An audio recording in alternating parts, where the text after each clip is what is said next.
Well. So you're trying to set some boundaries with your husband and he's just ignoring them, or he's ignoring you, just like my husband did.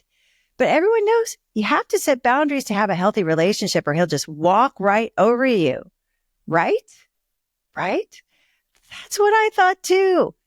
But then I learned these 3 cheap phrases that work so much better than boundaries ever did for getting a great response from my husband, like more affection and tenderness and him wanting to be with me all the time and take care of me and do things to delight me, like getting me this camera and these lights and this microphone and making me this cup of tea and telling me how beautiful I am today. Not to brag. Well, maybe a little. I just never think about setting a boundary now because what I'm about to show you works way better if you want to be treated like the queen and feel loved and desired and get help with housework and finances and everything else your little heart desires. You won't be tempted to set a boundary once you get your hands on the 6 intimacy skills, which is where these 3 cheat phrases came from. By the way, I'm Laura Doyle and I was the perfect wife. Then I got married. Now I'm passionate about showing women how to make their marriages playful and passionate without his conscious effort, even if it seems hopeless. So if you're new to the 6 intimacy skills and you haven't read or listened to the Empowered Wife book yet, grab your free Adored Wife Roadmap at lauradoyle.org/roadmap. One of the things I love about you is that you care so much about having a great relationship and you're open to new ideas about how to make yours a really, really good one. That's my favorite topic too, happy relationships. And if it wasn't for you being so dedicated, I wouldn't get to make podcasts like this one. So thanks for being here. I appreciate you. It would also be really lonely and embarrassing if I was the only wife who had said things like, you can't talk to me that way. I won't accept it, because I wanted him to stop saying things that hurt my feelings. Or I said, I'm not going to help you with your resume anymore, because I wanted him to appreciate what I did to help him, even though he never did ask me to help with his resume. Or I said, you have to start doing more housework. I won't accept that our house is a pigsty, because I wanted help with the housework.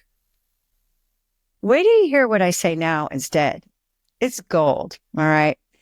And I said all those things to John because I thought that's how I would feel safer and less victimized. True story. I thought I could teach my husband how to treat me better that way. And I was teaching him how to treat me. We're all teaching everyone how to treat us all the time. Problem was, I was teaching my husband to keep his distance, to tune me out, and to be defensive. So I guess you could say I created a boundary, kind of like the one between warring countries. And that's not what I wanted from him at all. So now you might be thinking, aha, Laura thinks boundaries don't work because she doesn't know how to set boundaries the right way. Yeah, could be. I mean, guilty as charged, probably. But I don't think I'm the only one who thought that I was setting boundaries when I was actually making demands, criticizing, or trying to control him. I mean, I hope I wasn't the only one, because that would be even more embarrassing than usual. So maybe you could post in the comments below this video on YouTube if you have ever tried to set a boundary and it came out kind of critical or demanding or controlling like mine did. I mean, if you ever did. Also, please say yes, you did. Okay? Now that I get such a great response from John every day, I just want every wife to know what actually works to get him to respond to me better, so nobody else has to go around sounding like a Karen, thinking that's the only way to get my husband to improve. I call them cheap phrases because they connect me to the part of my heart that's vulnerable and soft and self-honoring. And that feels more dignified than setting boundaries ever did. Here's what I mean. So number one, instead of saying, you can't talk to me that way, I started saying, ouch. Sometimes my husband hurts my feelings. Like the time he said he married a talker, and I thought he was saying I talk too much. Harumph. And okay, I do talk too much, but I mean, I don't think so. I mean, I don't talk too little. That's for sure. I think I talk just the right amount. But anyway, I didn't like that comment. It hurt. And when I'm hurt, I mean, I used to respond in an ugly, angry way and say mean things like, well, at least I know how to talk. So I thought it was a huge improvement when I said, you can't talk to me like that. You know, setting a boundary. But it turns out the subtext of that is, you're a jerk for saying that, and I will now tell you how to behave because you're also an idiot. So it's not exactly something that made him want to come in for a passionate kiss. And it didn't make me feel any better. I mean, except for the part of me that just wants him to hurt because he hurt me. That part of me gets some fleeting satisfaction. But it leaves a wicked hangover for the part of me that wants intimacy and connection and to feel desired. So now if he hurts me, I just say, ouch.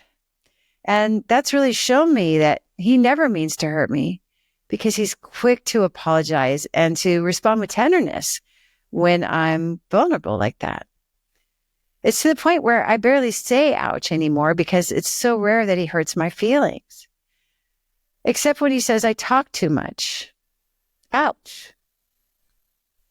Number 2, instead of saying, I'm not going to help you, I say, I can't. If helping would make me stressed or overtired or resentful. There I was helping John rewrite his resume so he could get a better job, so he could make more money, so that I could buy things. What things? Mostly the feeling that we were financially secure, which is not something you can get from having more money, it turns out. I thought John was not making enough for me to outrun my own fear of running out of money.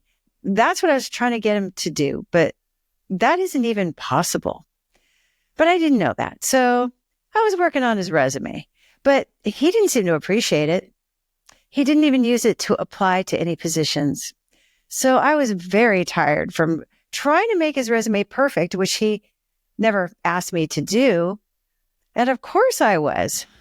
I mean, I was being controlling, which is always exhausting. Now I know that if I'm emotionally exhausted, it's almost always because I was trying to control someone I can't control. And then I was mad that he didn't appreciate everything I do for him, like his resume. So I set a boundary that I was not going to waste my time on his resume anymore. But the subtext of that boundary was up yours, buddy. So it wasn't even about me, my feelings, or my desires. I wasn't exactly being my best self either, more like my worst self. Now, I try not to volunteer for things that nobody wants me to do that are really me trying to soothe my own free-floating terror. I lean on the other intimacy skills when that happens.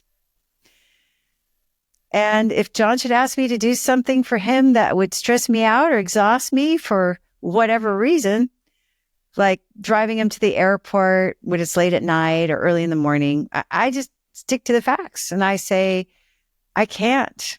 I don't need to go into details. I just honor my limits. Some might even call it a boundary.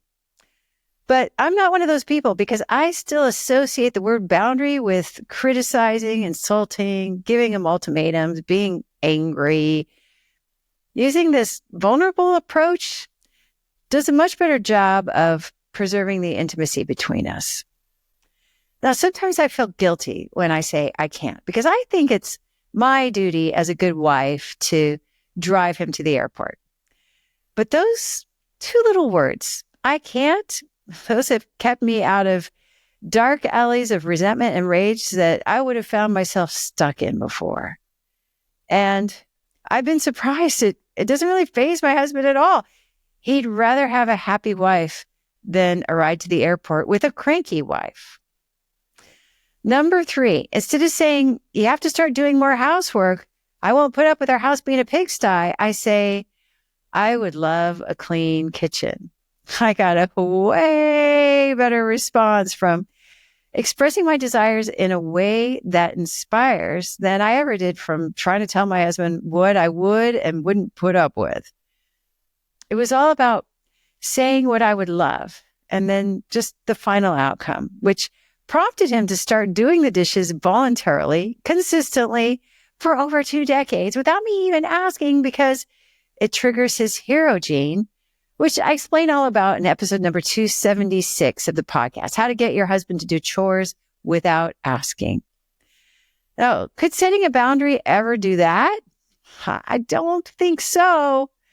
These 3 chief phrases would kick a boundary's butt for effectiveness and intimacy every day of the week and twice on Sundays. But you don't have to take my word for it. You can experiment with them for yourself. Try these 3 magic phrases this week and come back and tell me what happened. I want all the juicy details. Leave a comment or DM me or shout it from the rooftops. I love hearing your success stories.